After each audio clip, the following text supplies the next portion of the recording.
everyone, I'm Matt Golinski. Welcome to the West Village Kitchen. Winter has certainly arrived, and I thought it'd be a great opportunity to hit you with some really great, warming, hearty, comfort dishes. So this dish I'm going to do for you today is one of my absolute favourites. It's a vegetarian dish, it's gluten-free, and it's very, very simple. And once you've made it once, you'll make it. This will be a weekly dish of yours. It's one that I eat at home all the time. It's called spinach and ricotta gnocchi Gnudi. And so it's basically a form of gnocchi, I suppose. Gnocchi really relates to the fact that it's a kind of a little dumpling. You know, there's lots of different types of gnocchi, and this is one of them. And it's about the ricotta and the spinach.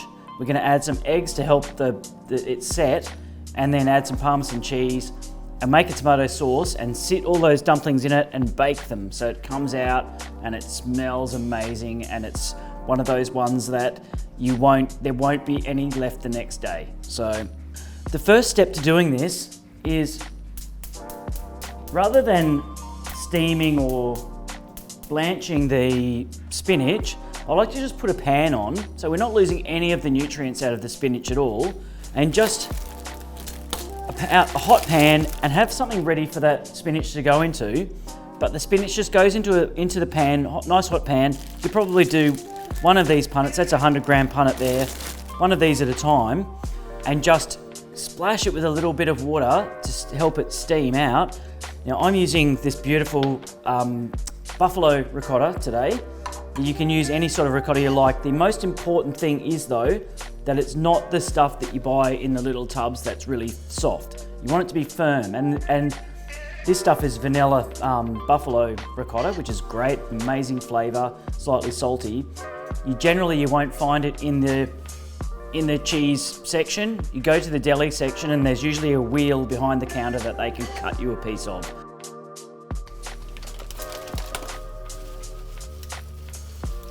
And it really literally takes 10 seconds or so just to wilt down. I've got a bowl here ready, some tongs and a little sieve to put that into.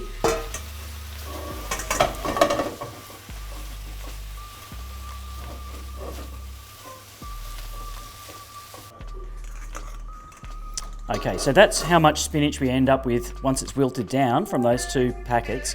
And if you just spread it out in there, it'll cool down fairly quickly. Within 5 minutes, you'll be able to handle that. We just want to get our hands in and squeeze out any excess moisture. You can see by hanging it in a sieve that it's already draining some of that liquid out.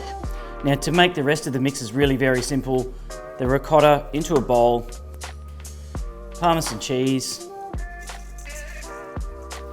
and I'm going to put a little dash of nutmeg in there as well because I love that. Just be careful, not too much, only a tiny little sprinkle. Nutmeg's one of those ones that you can ruin a dish by putting too much in, so a tiny little bit. And a couple of eggs.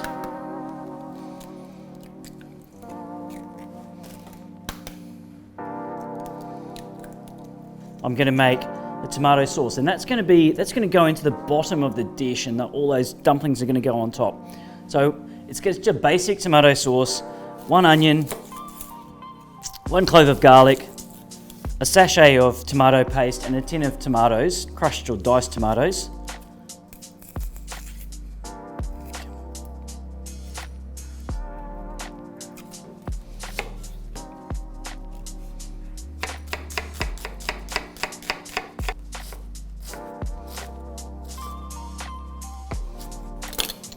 Right, in that same pan that I used to do the spinach, so I don't have to make lots of dishes here, a little bit of olive oil. The onion can go straight in, and then I'll add that clove of garlic as well.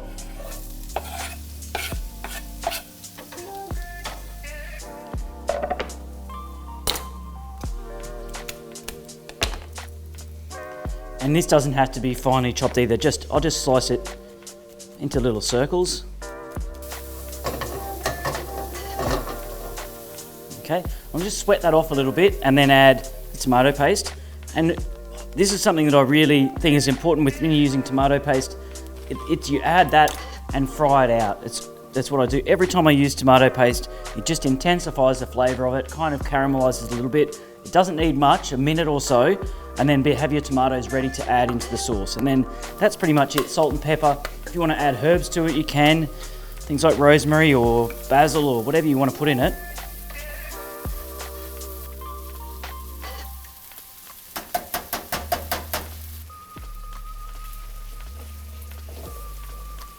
So once the tomato sauce is ready, I've just seasoned it up, and now I've got a dish to bake this in, and any dish is fine. If you've got a nice dish though, it's nice to actually serve this straight to the table. Everyone can help themselves. A nice big salad and some crusty bread and some butter.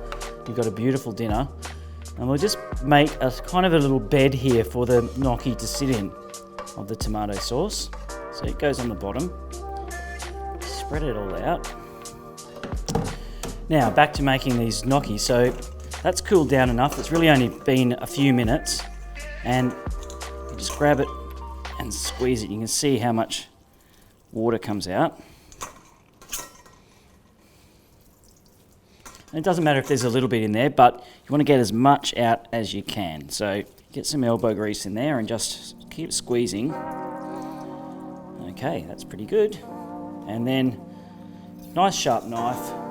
And this, you don't have to chop it finely or puree it or put it in the food processor, or just run a knife through it.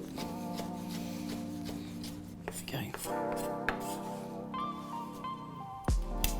Throw that in with the ricotta, the eggs, the nutmeg, some salt and pepper, and the Parmesan cheese. And now the easiest way to do this is really only one way to do it, and that's just to get stuck in. If you feel that you've bought ricotta that might be a little not quite firm enough, you can add some breadcrumbs to this and that'll just hold it together. But you want them to be light, and I find that so long as the ricotta is reasonably firm, once this hits the oven, the eggs will set these balls so they won't spread too much. Now, what I normally do for this amount is kind of try and get it into about probably 12 balls. So around about golf ball size is good, and just space them out evenly in the dish.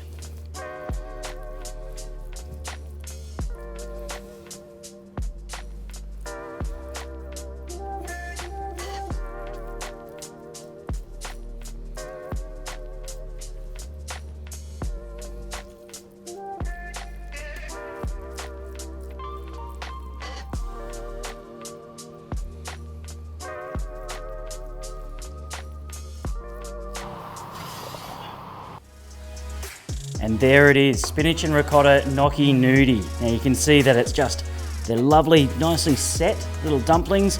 The tomato sauce is really concentrated down into kind of a jammy sauce, and the gnocchi have just got that lovely little bit of colour on top. So that's perfect.